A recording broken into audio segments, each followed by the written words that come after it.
while I'm on the subject of doing the 1990 fuel injectors on the white car that you may be following in different videos, I'm just doing a quick video of this 95 that I've owned for a while. This is another like 1,500 mile original car here. I've got some videos of this underneath it. We're showing what one of these look like brand new. But this is a 95 black red, which I think the production number is 5 or 6 that were made with that color combination. So pretty rare car, desirable car here. And it's just kind of a view of one here. Don't have the window sticker on this one, but it's off in the glove compartment. And of course, there's only one option you can get on these cars is 2 tops, and it's got both of those. So got an original oil filter for it. Oil was changed on it, so it's got a Fram on there. I think it's been on there for probably 10 years or more.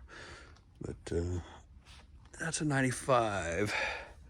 And so some of the things you see on these cars, and this kind of goes for, it doesn't really matter, I guess, how the car was stored, was the windshields. These solar flex windows, as they call them, they'll delaminate, and they have that, you'll see them get foggy. And this is one of the cars that did do that pretty bad. And so being a brand new car, you can, it's got a different window in it. We put a different one in there because it was too ugly for the car. And so that's kind of the weird thing. If you go over here, ironically, the car that I have in the ZR1 that's just completely mild out of its mind with 16,000 miles on it has the original window with the least amount of delamination on it. So that's an original one. It has, you know, the ports in there for your radar detector, and you can see there's a little bit of it on that window there. So, and it's really not bad. And that one's got the most miles, and I've got a 93 that's got a little bit more delamination than that. And then the white 90, which is the lowest mile of them all, under 1,000, has a little bit too.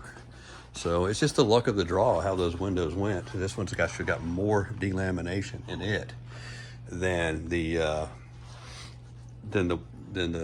16,000 mile car. And so it's just, who knows what it was or why it happened. This is the project that's going on if you're following it with the injector change, and I'm doing a detailed video of that, which you'll see in other videos. But so it's not a matter of how the car was kept, because this car, if there's a ZR1 that's kept any better than this, I can't imagine how. Because I've owned this car since '92, and it's been an air-conditioned garage, covered up ever since. And so, in a really good environment.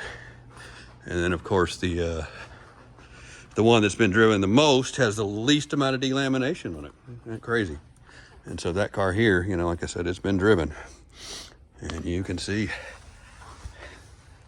a little bit of wear from driving that car. So it's all worn out. But this car runs real good here. This is a strong running car. But the 95 window was too bad to be acceptable. And this is like I said, a brand new car. So there's no rhyme or reason to how those windows do that.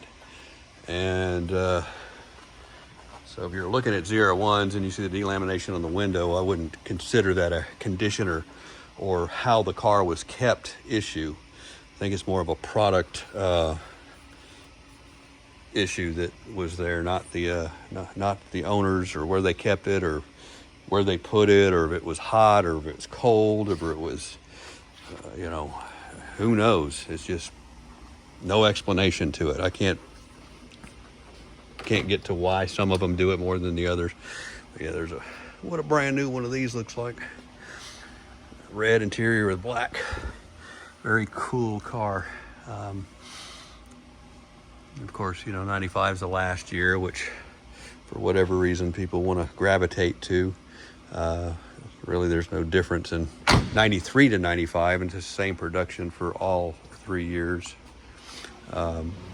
446 I think was the number, off the top of my head. And this being, you know, the black red, which is what sets this car off more than anything else. And I think of that plate there. I bought that plate off of eBay for the guy that owned a 95 N95. That plate doesn't go to this car, so it was just kind of a weird deal I put on there just to match the cars. Cars never had a plate, so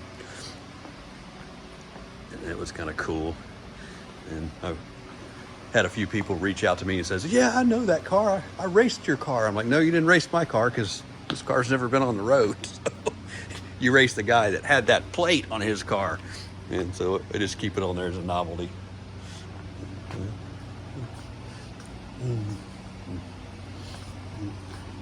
So really, you know, there's a few things that you know, I just realized now when I do the intakes on this is, you know, your 90 to 92 didn't have this port right here, which goes down.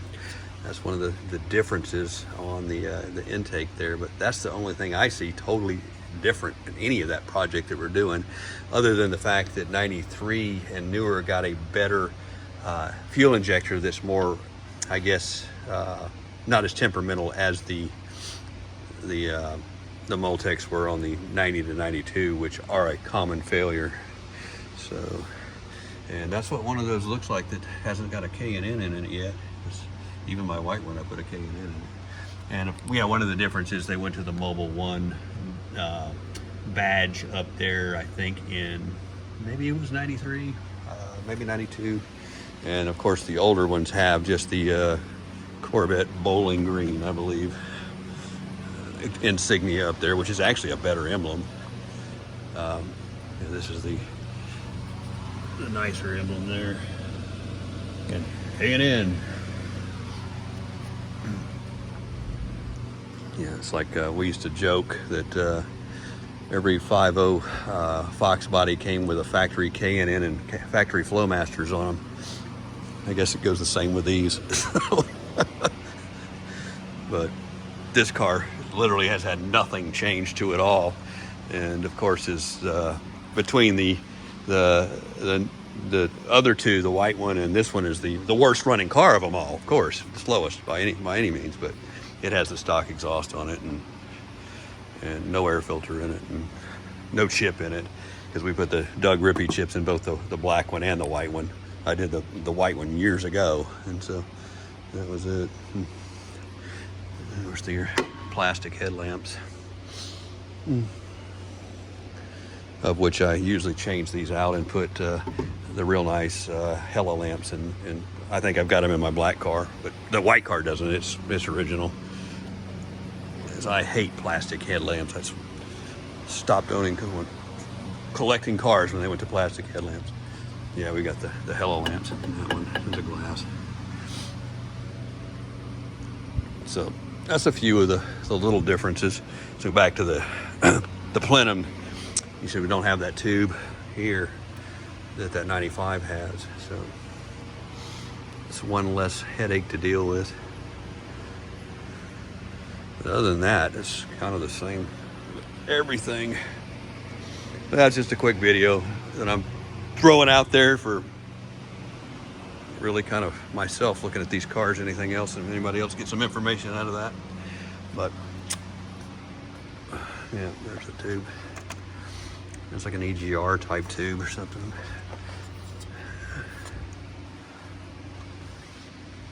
Definitely heated.